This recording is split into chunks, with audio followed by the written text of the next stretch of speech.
ମରିବା ଲୋକର ଫଟୋ ଘରେ ଲଗାଇବା ଠିକ୍ ନା ଭୁଲ, ଆଉ ଯଦି ଲଗାଇବା କେଉଁ ଦିଗରେ ଲଗାଇବା ଉଚିତ? ଯାହାର ଜେଜେବାପା, ଜେଜେମା, ବାପା ଏବଂ ମା ଏ ଦୁନିଆରେ ନାହାନ୍ତି, ଏମାନେ ମରିଯିବା ପରେ ଏମାନଙ୍କ ସହିତ ଘଟିଥିବା କଥା ସବୁ ମନେ ରହିଥାଏ। ବହୁତ ଲୋକ ଅଛନ୍ତି ପୂର୍ବଜମାନଙ୍କର ଫଟୋ ଠାକୁର ଘରେ ରଖି ପୂଜା କରନ୍ତି। ଶାସ୍ତ୍ର ଅନୁସାରେ ଏହା ଭୁଲ ଅଟେ।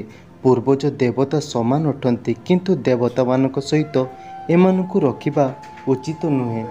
ଏମିତି କରିବା ଦ୍ୱାରା ଦେବତାଙ୍କ ମନ କଷ୍ଟ ହୋଇଥାଏ। ବାସ୍ତୁଶାସ୍ତ୍ର ଅନୁସାରେ ପୂର୍ବଜମାନଙ୍କର ଫଟୋ ଘରେ ରଖିବା ନିହାତି ଦରକାର, କାରଣ ସେମାନଙ୍କର ଆଶୀର୍ବାଦ ସବୁବେଳେ ଆମ ଉପରେ ରହିଥାଏ। କିନ୍ତୁ ତା ପାଇଁ କିଛି ନିୟମ ଅଛି। ଏହା କଲେ ଦେବତା ଏବଂ ପୂର୍ବଜମାନଙ୍କର କୃପା ମିଳିଥାଏ। ଶାସ୍ତ୍ର ଅନୁସାରେ ପୂର୍ବଜମାନଙ୍କର ଫଟୋ ଘରର ମଝିରେ ଅର୍ଥାତ୍ ବେଡରୁମ୍, କିଚେନ୍ ରୁମ୍ରେ ଲଗାଇବା ଠିକ୍ ନୁହେଁ। ଏହା କରିବା ଦ୍ୱାରା ପୂର୍ବଜମାନଙ୍କର ଅପମାନ ହୋଇଥାଏ, ଆଉ ପରିବାର ମଧ୍ୟରେ କଳହ ହୋଇଥାଏ ଏବଂ ସୁଖ ଦିନକୁ ଦିନ କମି ଯାଇଥାଏ।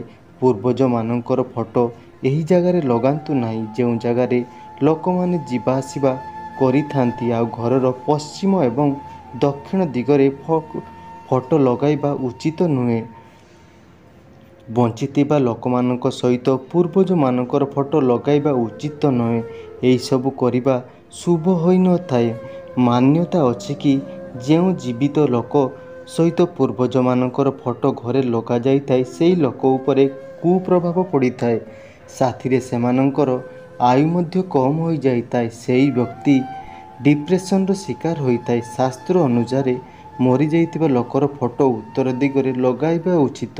ଦେଲେ ତାଙ୍କର ଦୃଷ୍ଟି ଦକ୍ଷିଣ ଦିଗକୁ ରହିବ। ପୂର୍ବଜମାନଙ୍କର ଫଟୋ କେବେ ଝୁଲାଇ ରଖନ୍ତୁ ନାହିଁ। ସେହି ଫଟୋକୁ କୌଣସି କାଠ ଷ୍ଟାଣ୍ଡରେ ରଖନ୍ତୁ।